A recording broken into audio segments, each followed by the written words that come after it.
Ada kerinduan saya akan suasana yang lama sudah belum pernah saya temukan lagi, yaitu suasana apa itu? Begini, saya mau membayangkan sahabat semua, dan ini adalah sebuah kisah perjalanan hidup impian saya. Saya pernah tinggal di sebuah perumahan, bagi saya sangat ideal, bukan karena lokasinya, bukan karena fasilitas rumahnya, bukan karena besar dan bagusnya rumah di perumahan tersebut, tapi kami tinggal di jalan kuldesak atau jalan yang ujungnya berputar ngantong, dan ini sebenarnya bagian dari rumah perumahan yang biasa saja. Lokasi kami juga paling ujung. Tidak menarik sebenarnya. Yang dimaksud dengan kami adalah 10 keluarga di sana, di mana kebetulan usia kami berdekatan satu sama lain, juga anak-anak kami usianya seumuran semua. Mengapa kami sebut tinggal di sana adalah impian? Karena kami satu visi, satu mindset tinggal bersama. Ini semua adalah kisah nyata 15 tahun yang lalu, di mana kami di sana tinggal bersama, namun satu persatu pindah karena pekerjaan atau karena alasan bisnis yang lainnya. Semua sekarang sudah pindah dan tidak di sana lagi. Namun kalau kami bertemu, kalau kami reunian, kami masih mengangeni tempat ideal tersebut. Sekali lagi, kita sepakat bahwa rumah ini adalah benda mati. Setuju ya? Lokasi dimanapun itu adalah benda mati. Namun yang membuat hidup adalah keputusan kami bersepuluh, bagaimana kami bertetangga, bagaimana kami bersaudara, bagaimana kami saling titip, bagaimana kami mengisi kekurangan, bagaimana kami tidak berkompetisi. Saya membayangkan ini adalah contoh kecil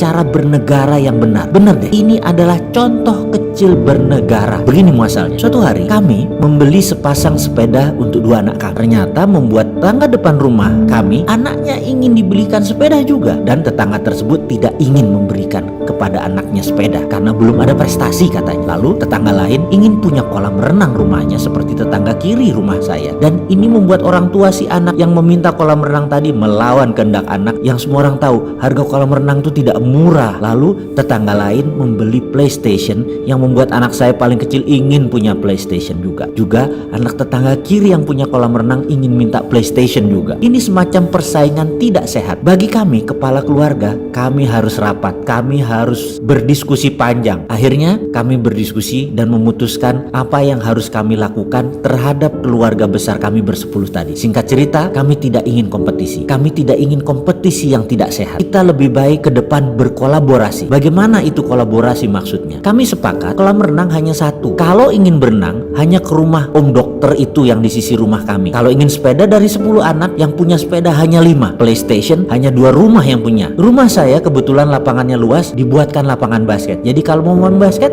di rumah saya. Semua punya beda-beda, semua punya fasilitas, tidak ada yang sama. Kami sepakat kalau mau berenang hanya ke satu rumah. Ingin basket ke rumah yang lain. Ingin bersepeda harus berbagi dengan PlayStation. Jadi si anak A ingin main sepeda, dia tawarkan PlayStation-nya. Intinya kita tidak saling punya yang sama, tetapi punya yang beda-beda. Kalau mau membeli anak-anak mainan atau fasilitas, pastikan bisa bermanfaat untuk semua anak tetangga agar tidak saling iri dan saling kompetisi. Buang-buang uang pamer. Apa yang terjadi setelah rapat itu? Ternyata anak-anak kami menjadi anak yang pandai negosiasi, pandai berbagi, pandai saling mengerti. Rumah menjadi tidak pernah kosong atau sepi. Selalu ada aja yang datang, selalu ada aja yang baru. Setiap hari ada aja cerita dan ada pelajaran. Itu yang kami rindukan. Kolaborasi tadi ternyata menimbulkan kebahagiaan. Ini sebenarnya contoh bernegara kecil, yaitu bertetangga dengan sehat. Bayangkan negara ASEAN kalau seperti ini, ada yang mepet ke Cina, ada yang mepet ke Amerika, ada yang mepet ke Jepang, ada yang mepet ke Korea, ada yang dekat dengan Rusia, lalu saling oper kelebihan dan saling tutup kekurangan. Tahu-tahu negara ASEAN itu tumbuh kuat dan menjadi negara produsen baru, bahkan punya currency atau mata uang baru seperti euro. Jadi daripada ngimpi membangun ASEAN yang kuat, kompak, saling berkolaborasi, saya mulai dari bertetangga dulu deh. Ada nggak yang mau jadi tetangga saya dan kolaborasi akan fasilitas yang tidak sama satu yang lain, tetapi saling membutuhkan.